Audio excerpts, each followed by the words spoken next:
La mémoire de Jed ne conservait presque aucune image de sa mère. Mais bien sûr, il avait vu des photos. C'était une jolie femme au teint pâle, aux longs cheveux noirs. Sur certains clichés, on pouvait même la dire franchement belle. Elle ressemblait un peu au portrait d'Agathe von Hastigwelt, conservé au musée de Dijon. Elle souriait rarement sur ces images et même son sourire semblait encore recouvrir une angoisse. Bien entendu, on était sans doute influencé par l'idée de son suicide. Mais même en essayant de s'en abstraire, il y avait en elle quelque chose d'un peu irréel, ou en tout cas d'intemporel.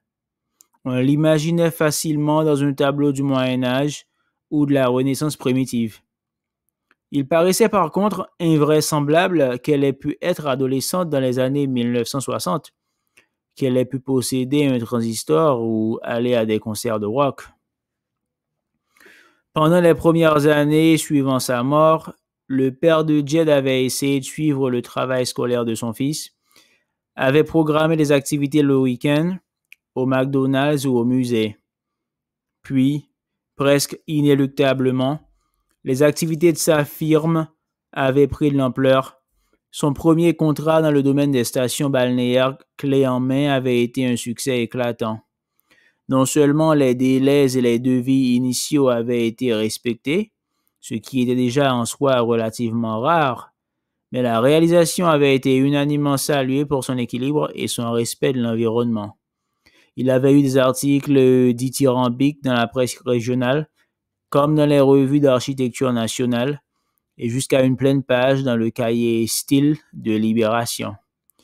À Port-en-Barès, écrivait-on, il avait su se rapprocher de l'essence de l'habitat méditerranéen. Il n'avait fait, à son avis, qu'aligner des cubes de taille variable, d'un blanc mat uniforme, directement calqué sur les constructions traditionnelles marocaines, en les séparant par des massifs de laurier rose. Toujours est-il que les commandes, après ce premier succès, avaient afflué et que de plus en plus, il avait dû se déplacer à l'étranger. À l'entrée en sixième de Jed, il se résolut à le mettre en pension. Il opta pour le collège de Rumilly dans l'Oise, tenu par des jésuites. C'était une institution privée, mais pas de celle réservée à l'élite.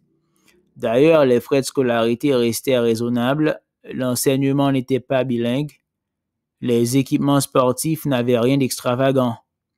Le public du collège de Rumilly n'était pas constitué par les ultra-riches, mais plutôt par des gens conservateurs, d'anciennes bourgeoisies, beaucoup de parents étaient militaires ou diplomates, pas des catholiques intégristes, cependant. La plupart du temps, l'enfant avait été mis en pension à la suite d'un divorce qui tournait mal.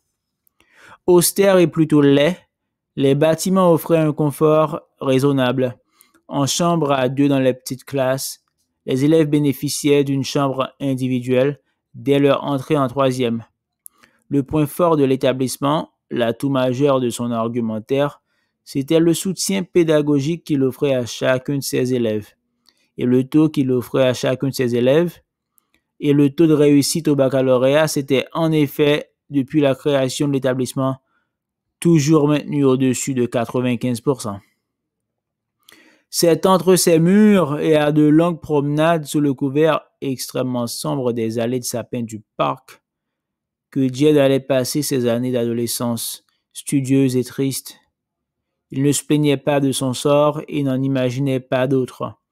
Les bagarres étaient parfois violentes entre les élèves, les relations d'humiliation violentes et cruelles, et Jed, délicat et fluet, aurait été bien hors d'état de se défendre.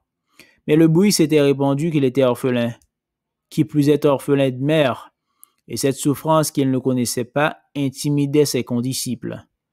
Il y avait ainsi autour de lui comme un halo de respect craintif. Il n'avait pas d'amis proches et ne recherchait pas l'amitié d'autrui.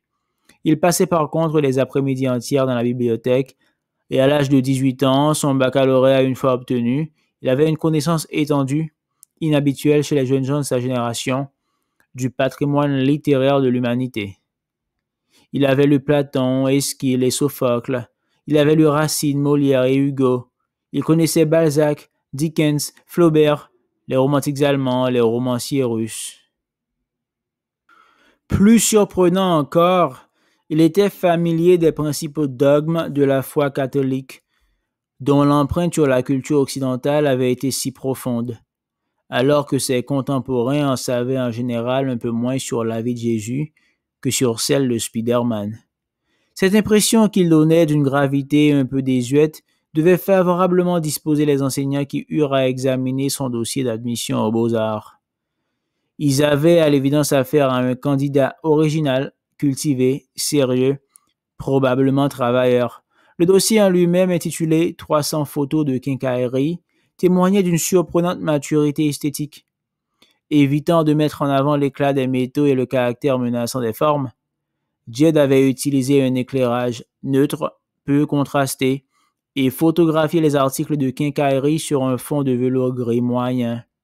Écrous, boulons et clés à molette apparaissaient ainsi comme autant de joyaux à la luisance discrète. Il avait par contre eu beaucoup de mal, et cette difficulté devait l'accompagner toute sa vie, à rédiger la note de présentation de ses photos. Après diverses tentatives de justification de son sujet, il se réfugia dans le factuel pur, se bornant à souligner que les pièces de quincaillerie les plus rudimentaires, réalisées en acier, avaient déjà une précision d'usinage de l'ordre du 1/10 de millimètre. Plus près de la mécanique de précision proprement dite, les pièces entrant dans la composition des appareils photographiques de qualité ou des moteurs de Formule 1 étaient généralement réalisées en aluminium ou en alliage léger et usinées au 1/100 de millimètre. Enfin, la mécanique de haute précision, employée par exemple en horlogerie ou en chirurgie dentaire, faisait intervenir le titane. La tolérance des cotes était alors de l'ordre du micron. En somme, concluait Jed de manière abrupte et approximative, l'histoire de l'humanité pouvait en grande partie se confondre avec l'histoire de la maîtrise des métaux. L'âge des polymères et des plastiques, encore récent, n'ayant pas eu le temps selon lui de produire de réelles transformations mentales. Des historiens d'art plus versés dans le maniement du langage notèrent plus tard que cette première vraie réalisation de Jed se présentait déjà, de même en un sens que toutes ses réalisations ultérieures, et ce malgré la variété de leurs supports, comme un hommage au travail humain. Ainsi, Jed se lança dans une carrière artistique sans autre projet que celui, dont il n'appréhendait que rarement le caractère illusoire, de donner une description objective du monde. Malgré sa culture classique, il n'était nullement, contrairement à ce qui fut souvent écrit par la suite, habité par un respect religieux des maîtres anciens. À Rembrandt et Velázquez, il préférait largement, dès cette époque, Mondrian et Klee. Pendant les premiers mois qui suivirent son installation dans le 13e arrondissement, il ne fit à peu près rien que répondre aux commandes de photographie d'objets, d'ailleurs nombreuses, qui lui étaient faites.